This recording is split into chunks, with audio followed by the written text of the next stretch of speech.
So many of us out there don't know how to render an apology. In fact, it has been said that apologizing is one of the most difficult interpersonal communication situations that can ever arise. No doubt, you must have offended a friend, a colleague, a partner, husband, wife, or child, and there's need to render an apology. I want to teach you how best to render a most sincere apology that once it is done properly, your victim will most inclined to forgive. The first thing to consider when you want to render an apology is that you begin with I sentences. You see, when you begin with I sentences, you are acknowledging full responsibility for what happened. Avoid sentences like, I'm sorry your feelings are hurt. I'm sorry you feel bad. You see, that is being evasive. You're not being straightforward. It's like telling that person, oh, your feelings are hurt. I'm sorry. Whoever hurts your feelings, I don't know. No, why not? What if you rephrase it by saying, I'm sorry I hurt your feelings. I'm sorry I made you feel bad. You see, your victim will be most inclined to forgive when you acknowledge full responsibility for what happened. The second point, never you justify your action. We all know it is natural human reflex to justify our actions, to evade blame or condemnation. But in an apology, it makes the apology almost like a denial. You see, don't tell somebody, oh, I'm sorry, it's not that bad. I'm sorry, it's not. No, don't say something like that. When you say things like that, you are cheapening that person's sense of betrayal, that person's sense of pain. You are not the person who was offended, so you cannot gauge the depth of his victimhood or her victimhood. You see, there's a saying that it's only a person who wears a shoe that knows where it pinches him or her. So when you tell your victim it's not that bad, you are making light of his or her sense of pain and betrayal. You can try to explain what happened, but don't justify. You can tell the person, oh, you see, I almost came early. It's just that our vehicle broke down, or I fell sick that day. I couldn't make it. You see, you are explaining what happened. You are giving reason. You're not justifying. The third approach, whenever I want to render apology, avoid this word, but. That word is terrible. Whenever that word crops up in an apology, it becomes an excuse. Imagine telling your victim, I'm sorry, but next time be careful. I'm sorry, but you made me do it. Come on, that's terrible.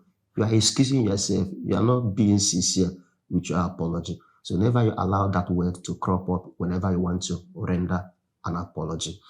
And then the fifth point, when you want to render an apology, make a decision to change. Yeah, make a decision to change. You see, when you render an apology and tomorrow you repeat what you did, you are being fraudulent. You are not being sincere. Every apology must be accompanied by a sincere decision to change and never to offend your victim again. And then the sixth point, and the most important point is never you demand forgiveness from your victim. Yeah, you heard me right. Don't demand forgiveness from your victim. You see, nobody wants to forgive. But from time to time, we come at the scene of crisis and you see a group of sympathizers who will be telling the victim, forgive him now. No, that's terrible. You don't do that. That is feeling entitled to someone's forgiveness. You're not entitled to someone's forgiveness, and it's already bad enough that you offended someone. Now, to start demanding forgiveness from that person is being arrogant. You don't do that. I remember an incident where a man had his car bashed by a careless driver. A group of sympathizers were all shouting at the man, "Oga, forgive him. The man wasn't talking. He just bowed his head, maybe counting the cost of what it would take him to fix his vehicle, and every voice were just shouting, forgive him.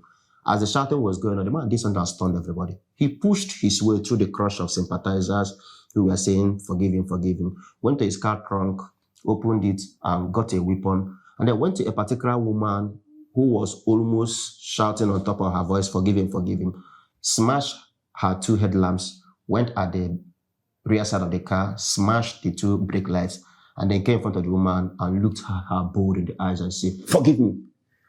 Everybody was stunned. Of course, this is way too extreme. But the point is this: nobody wants to forgive. You see, healing is a gradual process. Your victim needs time to heal from the pain, from the sense of betrayal. So all you need to do is to give him space to heal. And when that person must have healed fully, then he can forgive. In that case, the forgiveness will flow naturally from the depth of his heart. And then the final word is this: apology can come in two ways. You can apologize grudgingly or sincerely. I would advise you apologize sincerely.